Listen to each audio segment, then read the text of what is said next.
Hey guys, welcome to my channel. Today in this video we will discuss a statement of Swami Vivekananda and video में आगे मैं आपको बताऊंगा कि वो स्टेटमेंट क्या थी।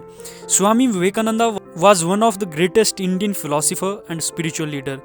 He will be always remembered for awakening young India in spiritual realization and devotion. In the year 1893, he gave his historic speech at the World Parliament of Religions in Chicago, which is ever remembered by every Indians. Vivekananda has been hailed as an intensely spiritualistic philosopher and scientific saint. तो अब हम उस statement को discuss करते हैं जो स्वामी जी ने कही थी। ये स्टेटमेंट उन्होंने स्टूडेंट्स की एजुकेशन के लिए दी थी। He strongly criticized bookish knowledge and used to say that for my young students, I would prefer them playing football rather reading Gita without having capacity to understand its essence. And it makes sense.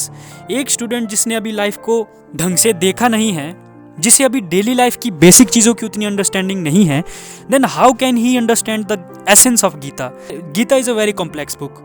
कोई ये नहीं कह सकता कि उसने एक ही बार में पढ़ के गीता को समझ लिया हो, क्योंकि भगवत गीता को याद करना, भगवत गीता को रटना और गीता को समझना दो अलग चीज़ें हैं। ये सिर्फ स्टूडेंट पे अप्लाई नहीं होता, ये बात उन सब लोगों पे अप्लाई होती है जो गीता को रीड करना चाहते हैं या ऑलरेडी पढ़ रहे हैं। कुछ लोग गीता को सिर्फ शो ऑफ के लिए पढ़ते हैं, so that they can get validation from others that they are intelligent and spiritual. हम अक्सर ऐसे लोगों को देखते हैं जो कहते हैं कि गीता में लिखा है कर्म करो फल की चिंता मत करो, जबकि उन लोगों को खुद उस लाइन का मतलब नहीं पता होता।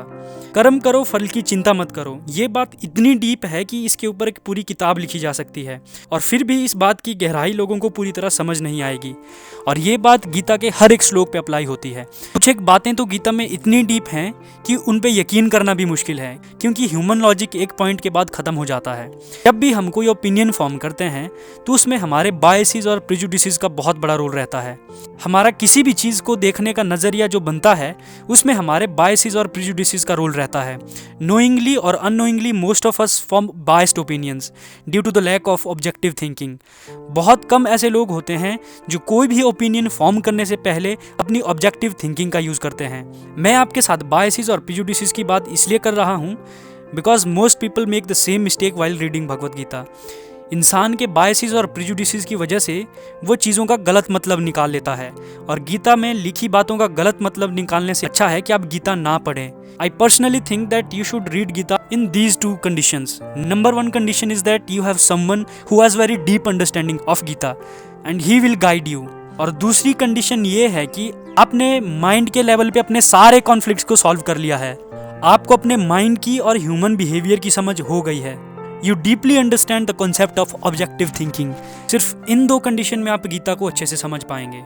आई होप अब आपको समझ आ गया होगा कि स्वामी विवेकानंद जी ने क्यों कहा था कि अगर किसी के पास गीता के एसेंस को समझने की कैपेसिटी नहीं है तो उसे गीता नहीं पढ़नी चाहिए। What do you think about this perspective? Let me know in the comment section.